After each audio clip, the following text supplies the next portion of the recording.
샬롬, 좋은 아침입니다. 2026년 1월 13일 매일 성경 순서에 따라서 창세기 9장 18절부터 29절까지 말씀을 함께 묵상하고 기도하는 시간을 가지도록 하겠습니다. 오늘 말씀의 제목은 허물을 덮으라입니다. 오늘 전체 내용을 좀 요약해보면 홍수의 구원자로 불렸던 이 노아의 실수와 그를 대하는 세 아들의 태도를 통해서 앞으로 인류가 어떻게 나아가게 될지, 또 그들의 영적 계보가 어떻게 이어지는지에 대해서 성경은 보여주고 있습니다. 특별히 오늘 우리가 기억해야 되는 부분은 구원받은 자라 할지라도 여전히 그 안에는 부패한 본성, 타락한 모습들이 있음을 경고하면서 함의 불경건, 그리고 셈과 야벳의 경건을 대조하여 보여줍니다. 방주에서 나온 노아의 세 아들 셈과 함과 야벳을 통해서 온 땅에 사람들이 퍼져나가는 것을 성경은 기록하고 있습니다. 또 노아가 포도주에 취해서 벌거벗은 이러한 모습을, 이러한 실수를 보이자 이를 비난 섞인 태도로 알리는 함, 그리고 셈과 야벳은 조심스럽게 다가와서 이를 덮어주는 모습도 우리가 볼 수 있습니다. 함의 아들인 가나안은 저주를 받고, 또 셈은 여호와를 찬양하는 이 찬양의 계보가 되고, 야벳은 창대함의 복을 받게 됩니다. 홍수가 끝나고 노아는 350년을 더 살았고, 그가 950세가 되던 해에 죽게 되므로 한 시대가 또 마무리되게 됩니다. 자, 우리 이제 한 절 한 절 말씀을 살펴보면서 성경이 말하고 있는 진의를 함께 나누도록 하겠습니다. 먼저 첫 번째 단락은 20절에서부터 21절까지 나오는 이 구원받은 죄인이라고 하는 이 부분을 우리가 좀 볼 수 있습니다.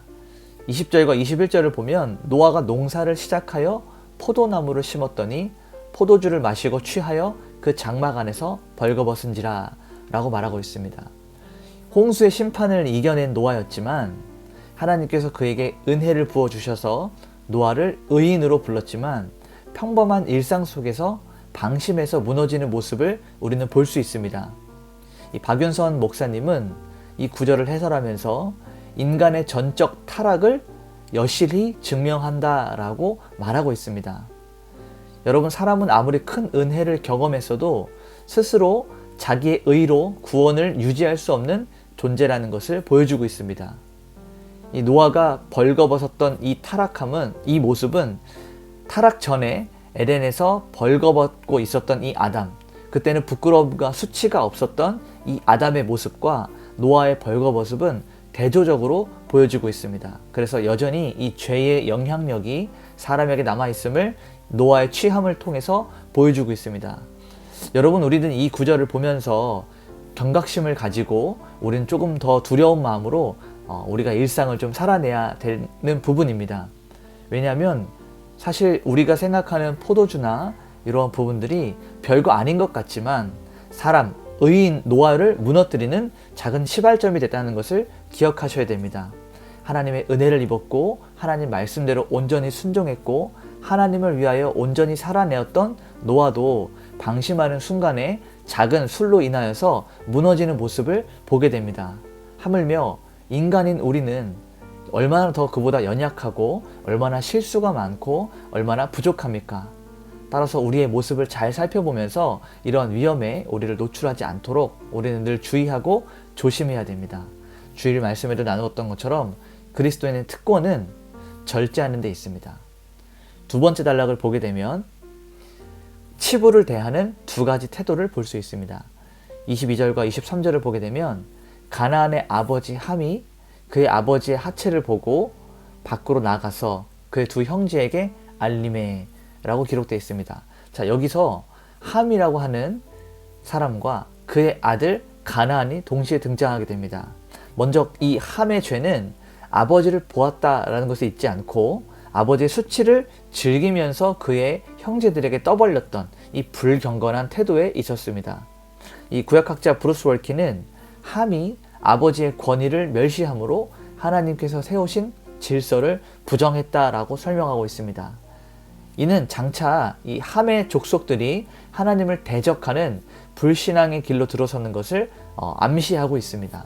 23절을 보니까 셈과 야벳이 옷을 가져다가 자기들의 어깨에 메고 뒷걸음쳐 들어가서 그들의 아버지의 하체를 덮었으며 그들이 얼굴을 돌리고 그들의 아버지의 하체를 보지 아니하였더라 라고 기록되어 있습니다.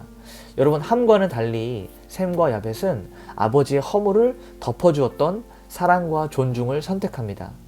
개혁주의 신학에서는 이 덮음이라고 하는 행위가 죄인의 수치를 가죽옷으로 가려주셨던 하나님의 자비로운 사역을 본받는 태도다라고 말하고 있습니다.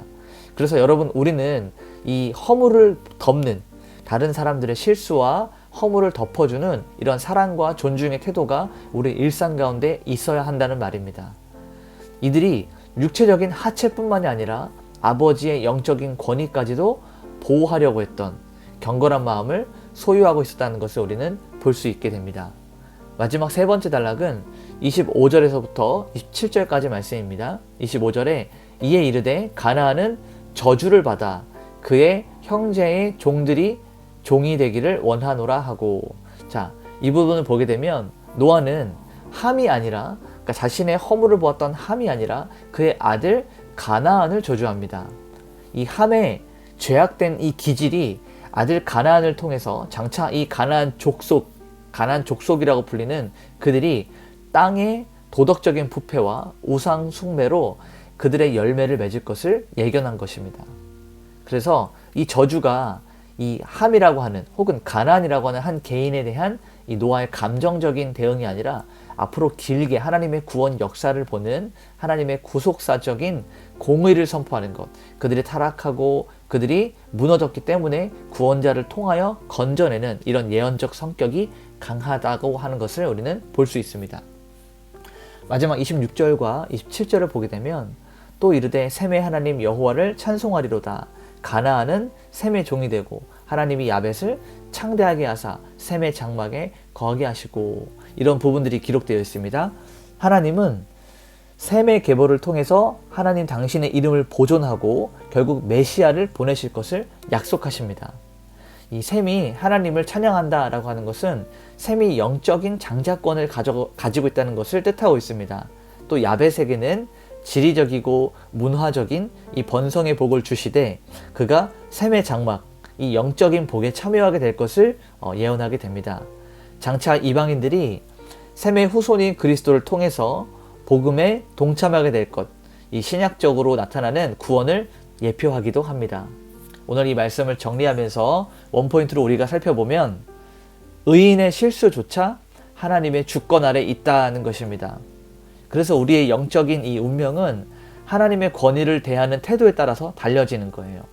구원받은 성도에게 필요한 것은 우리가 자만하고 교만한 것이 아니라 겸손한 태도입니다. 따라서 우리는 타인의 허물을 비난하기보다는 덮어주는, 그들의 실수를 용납하여주는 이런 경건이 하나님의 언약적인 그 복을 계속해서 이어가는 키이자 열쇠라는 것을 우리는 기억해야 됩니다. 오늘 이렇게 한번 우리 적용해 볼까요? 노아가 큰 환난 후에 평안한 일상에서 무너졌음을 기억하면서 우리의 삶이 안정적이고 평안할 때 더욱 영적으로 깨어 있어서 육신의 원함대로 빠지지 않도록 늘 자기를 살펴보는 이런 부분이 필요합니다. 두 번째는 다른 사람의 치부나 약점을 보았을 때 함처럼 이를 비난하고 가십거리로 삼는 도구로 삼지 말고 셈과 야벳처럼 사랑으로 이것들을 가려주며 공동체의 화평을 지켜갈 수 있는 자가 될 수 있도록 우리 그렇게 한번 적용해 보도록 합시다. 우리 시간 함께 이렇게 기도합시다. 하나님, 제가 받은 은혜가 너무 커서 교만하지 않게 하시고 날마다 부패한 본성을 십자가 앞에 못 박고 성령의 통치를 받게 하여 주시옵소서. 우리 이런 마음으로 기도하며 오늘 하루를 하나님께 올려드리도록 하겠습니다. 기도하시겠습니다.